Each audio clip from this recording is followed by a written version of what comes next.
दोस्तों, कैसे हैं आप लोग। उम्मीद करता हूं कि बेहतर होंगे। और आइए बात करते हैं इकोनॉमिक सर्वे की। मध्य प्रदेश का इकोनॉमिक सर्वे जो 2021-22 के लिए होगा वो आपके सामने है। ध्यान रखिएगा, बजट के पहले इकोनॉमिक सर्वे आता है जो अनुमानित आंकड़े भी बताता है और जो पीछे हमने जो एग्जैक्टली फिगर्स थे, जो हमारे पिछले सालों के एग्जैक्टली फिगर थे, वो हमारे सामने आते हैं। और अभी तक हमने एक सिनेरियो देखा है कि इकोनॉमिक सर्वे से एक ना एक क्वेश्चन हमसे पूछ लेता है। मेरी कोशिश तो यही है कि इकोनॉमिक सर्वे के अंदर बहुत सारे चैप्टर होते हैं, तो पहले उन चैप्टर्स पर फोकस किया जाए जो हमारे एग्जामिनेशन के अंदर बहुत अच्छे से आते हैं। उसके बाद धीरे धीरे आगे बढ़ा जाए। बहुत बड़ा होता है इकोनॉमिक सर्वे, उसमें छांट के चीजें लाना थोड़ा मुश्किल होता है, पर मैं कोशिश करूंगा कि लगभग 5 से 7 वीडियो में, छोटे छोटे 5-5, 10-10 मिनट के वीडियो में आपसे मैं पूरे इकोनॉमिक सर्वे की बात करूं। देखिए, जो कीवर्ड्स हैं, जहां से एग्जाम में क्वेश्चंस आते हैं, हम फोकस वहीं करेंगे। और कभी कभी मुझे लगता है कि मध्य प्रदेश के कुछ क्वेश्चंस सीधे सीधे यहां से पूछ लिए जाते हैं। मध्य प्रदेश क्या, इवन इंडिया के भी कुछ क्वेश्चंस। मेरी बात समझ गए। इसलिए हमें एमपी का इकोनॉमिक सर्वे पढ़ना बहुत ज्यादा जरूरी है। और एमपी के इकोनॉमिक सर्वे का पार्ट 1 आपके सामने मैं लेके आया हूं। इसमें हम बात करेंगे हमारे सामाजिक आर्थिक विकास की, सोशल इकोनॉमिक डेवलपमेंट की। सोशल इकोनॉमिक डेवलपमेंट इस चैप्टर के अंदर हम बात करेंगे कि हमारे यहाँ पर कैपिटा इनकम कितनी है, हमारे यहाँ आईएमआर क्या है, एमएमआर क्या है, हमारे यहाँ शिक्षा की स्थिति क्या है, हमारे यहाँ स्वास्थ्य की स्थिति क्या है, हमारे यहाँ एनर्जी के सेक्टर में स्थिति क्या है। इसका सिर्फ मोटा मोटा हिसाब, फिर एक एक सेगमेंट को अलग अलग अपन डिवाइड करके आगे बढ़ेंगे। अगर आप इकोनॉमिक सर्वे के अंदर देखेंगे तो ये चैप्टर 10 है इकोनॉमिक सर्वे का। अब चैप्टर 10 को सबसे पहले क्यों पढ़ा रहा हूं, क्योंकि मुझे ऐसा लगता है कि सबसे ज्यादा क्वेश्चन यहीं से आ सकते हैं। चलिए तो शुरू करते हैं अपन आज का ये लेक्चर जो बहुत ज्यादा जरूरी है। चलिए स्टार्ट करते हैं। सबसे पहली बात करते हैं प्रति व्यक्ति आय की, पर कैपिटा इनकम की। मध्य प्रदेश और देश की प्रति व्यक्ति आय हमसे पूछी जा सकती है, पर कैपिटा इनकम हमसे पूछी जा सकती है। तो ये आपके मेंस में भी काम आएगा और प्री एस्पेक्ट से तो जरूरी है ही। अब 2017-18 में 17-18 में पर कैपिटा इनकम कितनी थी, तो भैया ऐसा कभी कभी आ जाता है कि 2017-18 की आप पर कैपिटा इनकम बताएं और आपको लगता है कि ये क्वेश्चन कहां से आ गया। तो मैं आपको बता देता हूं, ये क्वेश्चन कहीं एक्स्ट्रा नहीं आया है, हमारे इकोनॉमिक सर्वे से आया है। क्लियर हो गई बात, कहीं अलग से नहीं आया। 2017 का डेटा कौन पूछता है, 2018 का डेटा कौन पूछता है, एमपीपीएससी पूछती है। और कहां से पूछती है वो मैं आपको बता रहा हूं। क्लियर हो गई बात। तो भैया 2017-18 में 81960 और भारत की थी 115224। ये 2017-18 के अंदर थी। 2018-19 के अंदर क्या है भैया, ध्यान दीजिएगा, 92486 और 125883 ये इंडिया की थी। 19-20 के अंदर क्या हुआ भैया, 1,03,103, 1,03,103 कहां की हुई, एमपी की हुई। पहली बार 4 डिजिट के, सॉरी 5 डिजिट के अंदर ये बात पहुंची। 5 क्यों, 6 डिजिट हो गए, ये 5 डिजिट हो गया। तो 6 डिजिट के अंदर पहली बार हम पहुंचे 2019-20 के अंदर, और वो 1,03,000 हुई। 2020-21 के अंदर वो 1,04,000 हो गई। लोग लॉकडाउन का असर यहाँ पे दिख रहा है, मात्र 1,000 का अंतर आया। 1,04,894, 1,04,894 पर कैपिटा इनकम है ये। और इंडिया की कितनी थी, 1,28,829। 2021-22 के लिए ये सबसे एग्जैक्ट फिगर मॉडर्न है, मतलब सबसे जो नया है वो ये है भैया, ध्यान रखिएगा। 1,24,685, 1,24,685 ये फिगर याद कर लीजिएगा। 1,24,685, 1,24,685। क्लियर। और इंडिया की कितनी है, 1,50,326, 1,50,326। ये है भैया पर कैपिटा इनकम। अपन बात कर रहे हैं किसकी, इंडिया और एमपी की। क्लियर हो गई बात। और 2021-22 के लिए ध्यान रखिएगा प्रचलित मूल्यों में हमें बताया गया है, ठीक है, प्रचलित मूल्य में, स्थिर मूल्य में नहीं। स्थिर मूल्य बेस ईयर का होता है और प्रचलित मूल्य जो आज की डेट में रेट चल रहा होता है उसके अकॉर्डिंग हम कैलकुलेट करते हैं। और हमारे यहाँ जो पर कैपिटा इनकम है वो 124,685 ये है हमारा एग्जैक्टली फिगर। क्लियर? चलिए, तो आपको पता होना चाहिए। और इंडिया का क्या है 150,386। मैं जल्दी आपके सामने मिनरल्स और ट्रांसपोर्ट के भी डेटा लेके आने वाला हूं। बस लाइक सब्सक्राइब शेयर करते रहिए। और अगर आपको और अच्छी क्लासेस पढ़नी हो करंट अफेयर मिसलेनियस और स्पोर्ट्स की, तो ईरा इंस्टीट्यूट का ऐप डाउनलोड करिए। इस ऐप में आपको सारा कुछ मिल जाएगा एक साथ। क्लियर हो गई बात? सारा कुछ एक साथ कैसे मिल जाएगा भैया, ध्यान रखिएगा, वहां पे स्पेसिफिक टारगेटेड क्लासेस चल रही हैं इसलिए। और टेस्ट सीरीज भी है स्पर्धा नाम से, आप चाहे तो हमारी टेस्ट सीरीज ज्वाइन कर सकते हैं, कहीं पर भी बैठकर किसी भी समय दे सकते हैं। क्लियर हो गई बात? चलिए अगली बात करते हैं।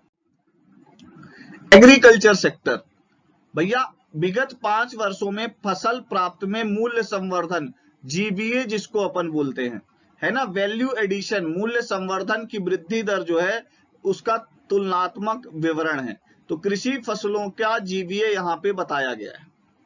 क्लियर हो गई बात? तो अब ये कहाँ है, अपन ने इसको किसको किसको इंक्लूड किया है, कृषि सेक्टर को, एग्रीकल्चर सेक्टर, इसी का एक एक्सटेंडेड पार्ट है हॉर्टिकल्चर, और इसका अगला एक्सटेंडेड पार्ट है मत्स्योद्योग। क्लियर हो गई बात? फिशरीज, ये तीनों को इंक्लूड करेंगे अपन, कृषि, वानिकी और मत्स्य उद्योग को। क्लियर हो गई बात? तो 2017-18 के अंदर वृद्धि हुई थी 6.6% की, इंडिया में हुई थी 0.2% की। 2018-19 में 2.6 की वृद्धि हुई थी, एमपी में 0.7 की, इंडिया में। अब यहाँ पे चेंज देखिएगा, 19-20 में 4.3 हुई एमपी की और 12.2 हुई इंडिया की। 2020-21 में 3.6 की ग्रोथ हुई किसके अंदर, एमपी के अंदर, 5.1 की ग्रोथ हुई इंडिया के अंदर। अब लेटेस्ट 21-22 में 3.9 की वृद्धि हुई एमपी के अंदर और 9.5 की वृद्धि हुई इंडिया के अंदर। क्लियर हो गई बात? ठीक है, ये बात आपको पता होनी चाहिए। अगली बात करते हैं।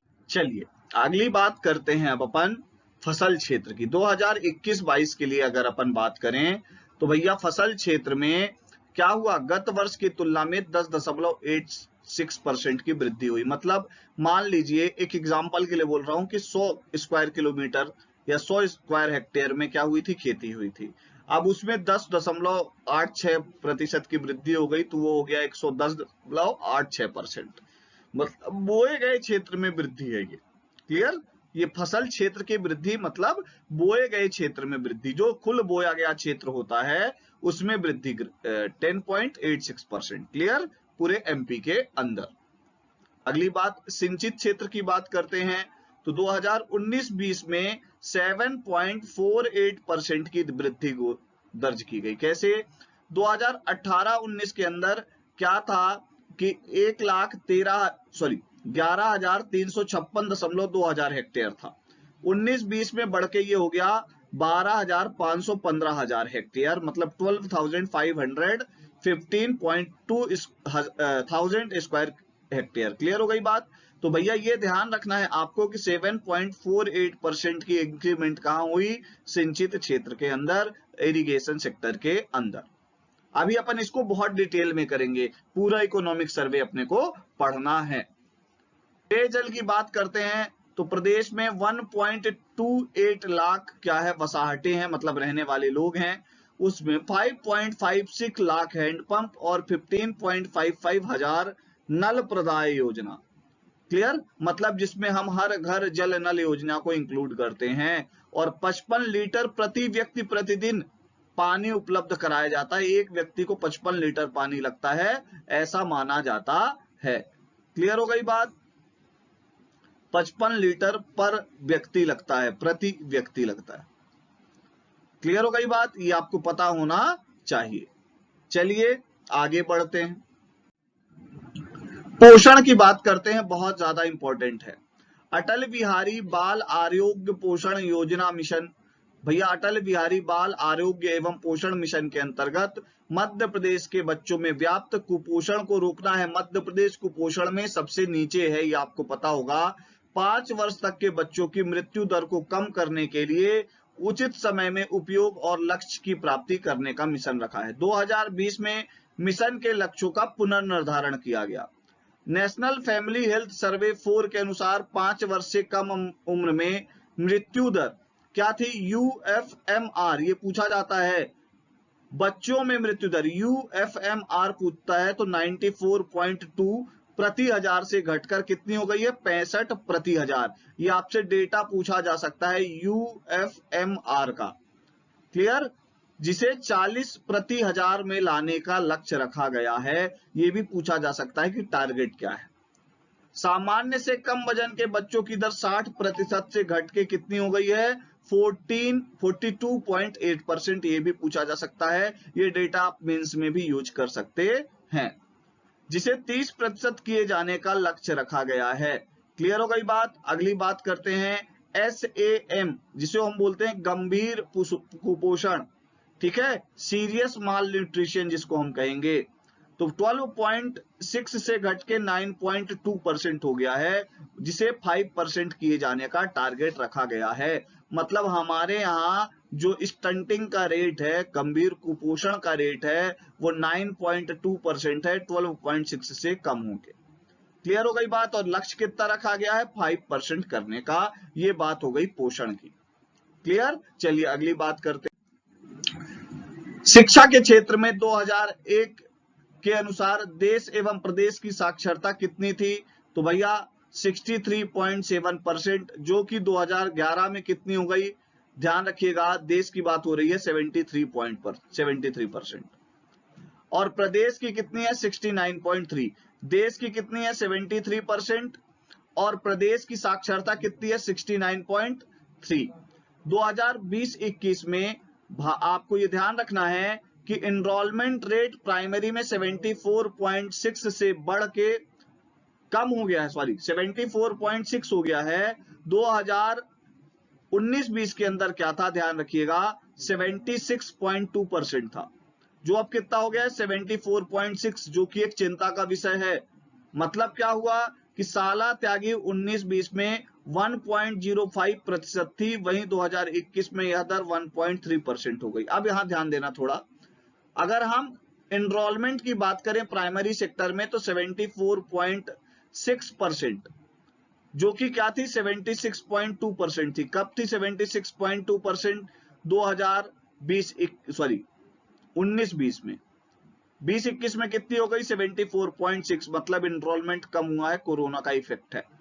और साला त्यागी मतलब ड्रॉप आउट रेट की बात करें तो 19-20 में 1.05% था, जो इंक्रीमेंट हो गया 1.35% हो गया 20-21 के लिए। और यह भी हमारे लिए चिंता का विषय है। हम ड्रॉप आउट रेट कम करने की बात बार बार कर रहे हैं।